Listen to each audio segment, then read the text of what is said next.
OCD is obsessive compulsive disorder. ये एक psychological बीमारी होता है जो मैन एंड वुमेन दोनों को ही होता है।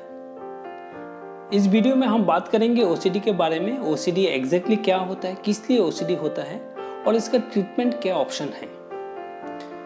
वीडियो शुरू करने से पहले आप अगर इस चैनल में नया है तो चैनल को सब्सक्राइब कीजिए और वीडियो को शेयर कीजिए। OCD obsessive compulsive disorder is very common disease. It is becoming very common nowadays, क्योंकि ये मैन एंड वुमेन दोनों में होता है।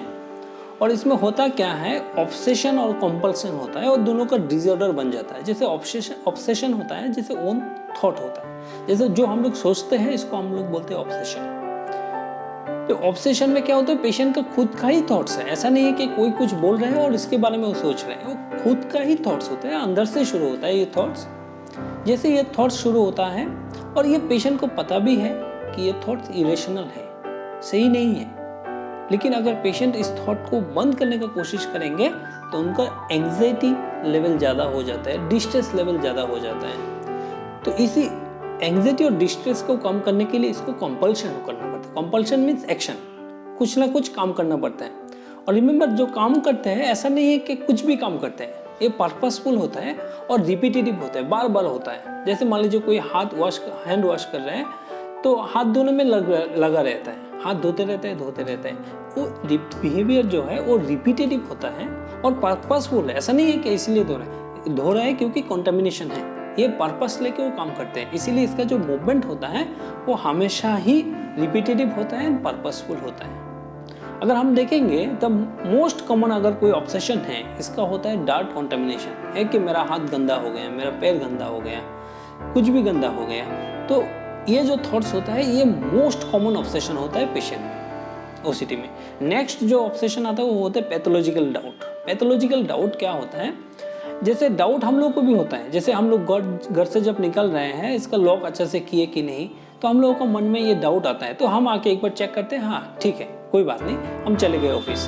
लेकिन ये OCD में क्या होता है, जो पैथोलॉजिकल डाउट होता है, इसमें पेशेंट का थॉट्स आता है कि हम शायद लॉक सही से नहीं किए, आके एक बार चेक किए तो सही है, फिर जैसे वो जाने लगा फिर उसको लगा कि हम शायद नहीं किए हैं। तो ये थॉट्स हमेशा, जैसे वो ऑफिस चले गए फिर उनको लगेगा कि मैंने गैस का जो बर्नर है उसको हम ऑफ नहीं किए, तो उस तरह का उसका थॉट्स आते रहता है। जैसे वो थॉट्स आएगा तो इसका कंपल्शन होगा ही होगा। इसका कंपल्शन होता है चेकिंग, जैसे दरवाजा हम बंद किए कि नहीं। ये जो पैथोलॉजिकल डाउट होता है इसको कंफर्म करने के लिए पैथोलॉजिकल चेकिंग इसका मोस्ट कॉमन कंपल्शन हो जाता है। एक ऑब्सेशन होता है और ऑब्सेशन को काउंटर करने के लिए इसका जो एक्शन होता है वो होता है कंपल्शन। ना अभी ये होता क्यों है ये जानना बहुत ज़रूरी है, किस लिए ये ऑब्सेशन होता है, किस लिए कंपल्शन होता है। इसके लिए हम लोगों को न्यूरोट्रांसमीटर लेवल का चीज़ समझना पड़ेगा। न्यूरोट्रांसमीटर होता है हम लोगों का बॉडी में जो कुछ भी हो रहा है, हम लोग स्माइल कर रहे हैं, हम लोग रो रहे हैं, सबके लिए कुछ ना कुछ न्यूरोट्रांसमीटर होता है, केमिकल होता है, इसके रेस्पॉन्सिबल होता है। जैसे इसमें क्या होता है, एक सेरोटोनिन होता है जो हम लोग हैप्पी हार्मोन बोलते हैं, इसका लेवल कम हो जाता है। और एक डोपामिन होता है जिसका एक्टिविटी ज़्यादा होता है, डोपामिन लेवल ज़्यादा हो जाता है। तो एक तो सेरोटोनिन लेवल कम हो गया और दूसरा इसका डोपामिन लेवल कम हो जाता है। दोनों न्यूरोट्रांसमीटर ब्रेन से निकलता है। इसका मतलब है इसका जहाँ से निकलता है वहाँ पे कुछ ना कुछ गड़बड़ी है, जिसके चलते हम लोगों को इस तरह का प्रॉब्लम आता है, जिसको हम लोग OCD बोलते हैं। एक होता है सेरोटोनिन कम हो जाना और होता है डोपामिन ज़्यादा हो जाना। तो इसका ट्रीटमेंट कैसे करेंगे, अगर हम लोग मेडिकल साइंस में देखेंगे, इसका ट्रीटमेंट ऑफ चॉइस जो बोलते हैं, treatment of choice is the psychotherapy along with medicine. Now जो मेडिसिन हम लोग यूज करेंगे, इसमें अगर आपको पूछा जाएगा what is the best choice of medicine in this OCD, तो इसका जो बेस्ट चॉइस होता है वो होता है सेरोटोनिन को ब्लॉक करने वाला।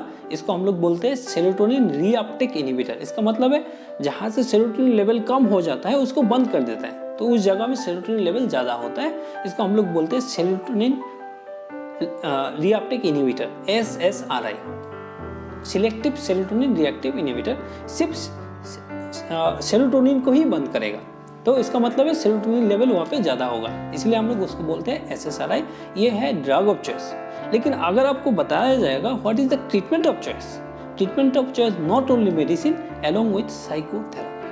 Now, what kind of psychotherapy it is necessary for OCD patient? The most common is the exposure and response prevention. इसको हम लोग बोलते हैं CBT, Cognitive Behavioral Therapy. Means हम लोगों का जो सोच है उसको बदलने का एक थेरेपी होता है.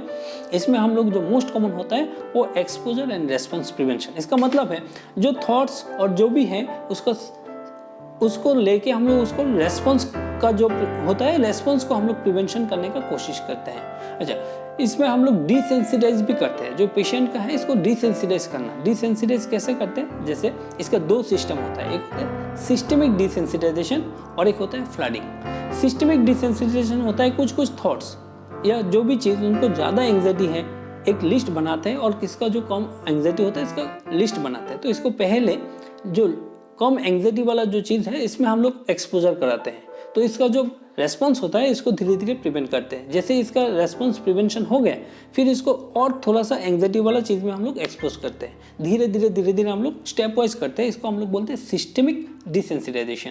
और एक होता है फ्लडिंग कि आपको जितना भी एंग्जाइटी है सबके अंदर आपको डाल दिया गया. जब तक ना आप डिसेंसिटाइज होंगे आप वहाँ पे रहेंगे. उसको हम लोग फ्लडिंग बोलते हैं. तो ये होता है. और एक होता है एनालिटिकल साइकोथेरापी, बहुत इंपॉर्टेंट होता है. और दूसरा इंपॉर्टेंट होता है स्टॉप थिंकिंग. जो आपका जो थॉट्स है थॉट स्टॉपिंग एक साइकोथेरापी होता है जिसमें हम लोग जो इरेशनल जो थॉट्स होता है इसको एक सिस्टमिक वाइज हम इस थॉट्स को बंद करने का कोशिश करते हैं. तो अगर ये बीमारी एक्चुअली हम लोग जानते हैं बहुत लंबा बीमारी होता है. इसका अगर ट्रीटमेंट आप शुरू करेंगे, इसका मेडिसिन आप शुरू करेंगे, इस मेडिसिन को आप मिनिमम 4 to 6 वीक्स, 1 से 1.5 महीना 2 महीना आपको कंटिन्यू करना पड़ेगा. तब जाके कुछ ना कुछ रिजल्ट मिलेगा. अगर इस मेडिसिन के साथ साथ आप साइकोथेरापी भी कर रहे हैं, आपका थॉट्स को मॉडिफिकेशन करने का कोशिश कर रहे हैं, किसी से हेल्प ले रहे हैं, किसी प्रोफेशनल से हेल्प ले रहे हैं, तो आपका जो रिकवरी होगा वो फास्ट होगा. इसके बाद आता है कभी कभी दिखाया जाता है जब साइकोथेरापी दे दिए, मेडिसिन दे दिए, इसके बाद भी इसका जो ओसीडी है कंप्लीट नहीं हो रहा है. Not cure, actually it is not coming down in the baseline. तो बेसलाइन में नहीं आता है. तो हम लोग करते हैं क्या, इसमें हम लोग ईसीटी बोल के एक होता है, इलेक्ट्रोकन्वल्सिव शॉक होता है ईसीटी हम लोग इसमें प्रेस्क्राइब किया जाता है. और इसके बाद भी अगर आपको नहीं हो रहे हैं तो हम लोग बोलते हैं इसका कुछ सर्जरी होता है. जैसे एक नाम है इसका सिंगुलोटोमी.